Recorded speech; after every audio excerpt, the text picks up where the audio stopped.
نفس اور تسکین جنس کا نام نہیں ہے. شادی تعمیر سماج ہے جی. اور اچھی طرح سوچ سمجھ کے گوری چمڑی کے اوپر نہ جائیے گا, چال ڈھال پہ نہ جائیے گا جی. کردار دیکھیے گا, اور سب سے بڑا کردار حب زہرا ہے.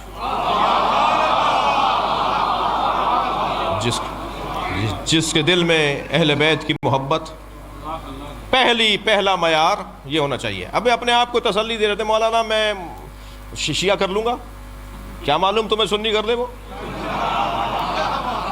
نہیں ہم کیسے سنی ہو جائیں گے؟ اچھا نہیں ہو گئے جی. کہ مولانا شیعہ سنی تو شیعہ ہوتے ہیں, شیعہ سنی نہیں ہوتے. میں نے تو بہت شیعہ دیکھے ہیں جو سنی ہوتے ہیں.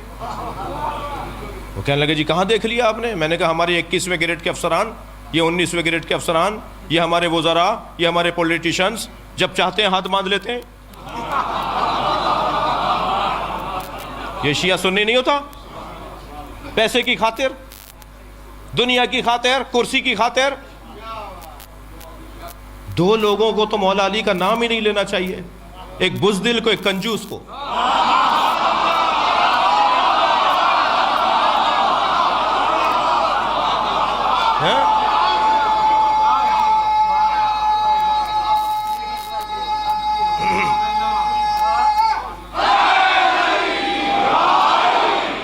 کیا بات ہوئی؟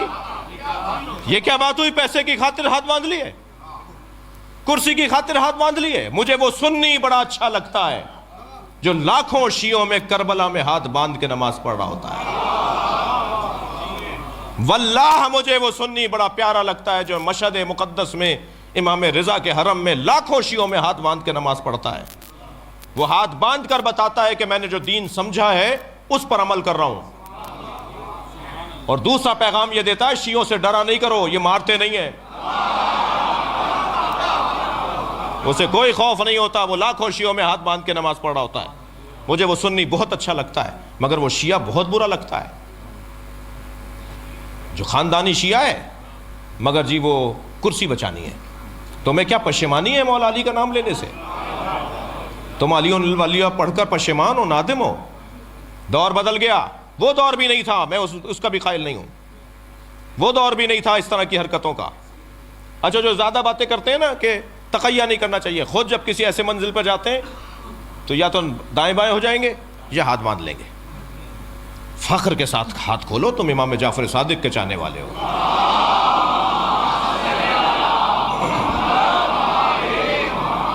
جی اگر ابھی تک بات سمجھ میں نہیں آئی ہے تو وہ علیحدہ بات ہے.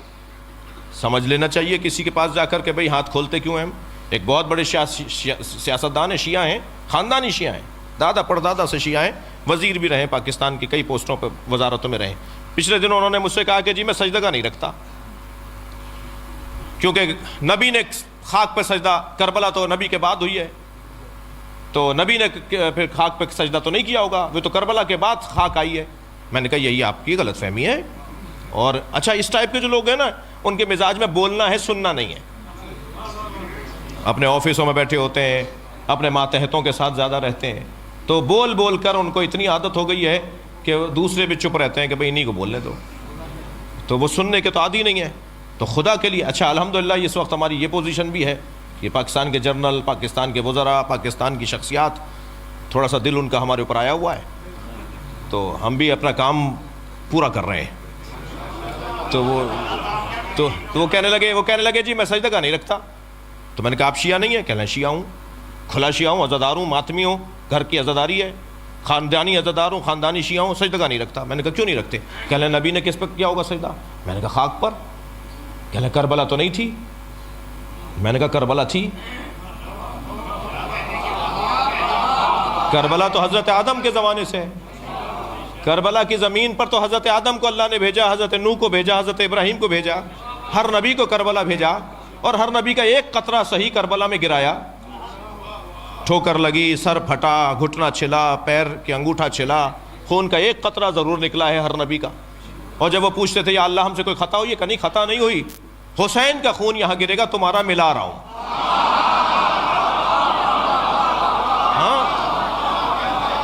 تو پہلی بات تو یہ کلیئر رہے کہ کربلا امام حسین نے ڈھونڈی ہے، کربلا نے حسین کو نہیں ڈھونڈا ہے، کربلا پہلے سے تھی۔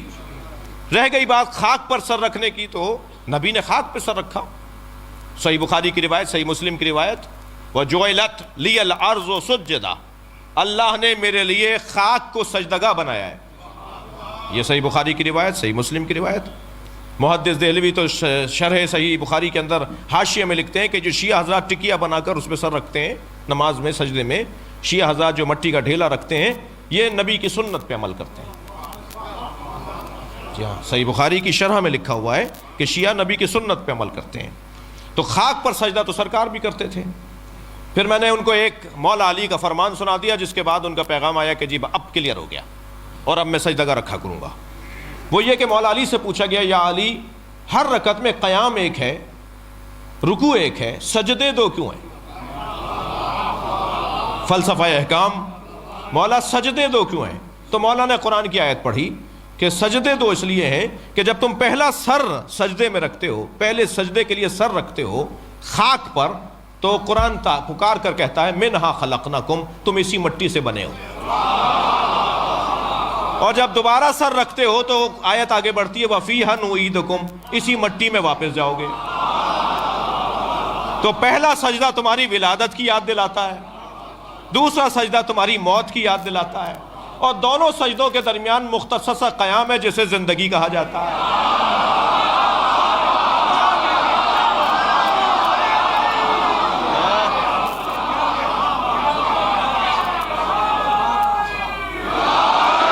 بہت عمدہ، بہت شکر گزار ہوں۔ بس ایک جملہ میرا بھی اس میں، مولا کا فرمان یہاں رک گیا۔ یہ جو دو سجدوں کے درمیان مختصر قیام ہے، اسے زندگی کہتے ہیں، جو استغفار پر مشتمل ہے۔ صلوات پڑھیں گے محمد و آل محمد پر۔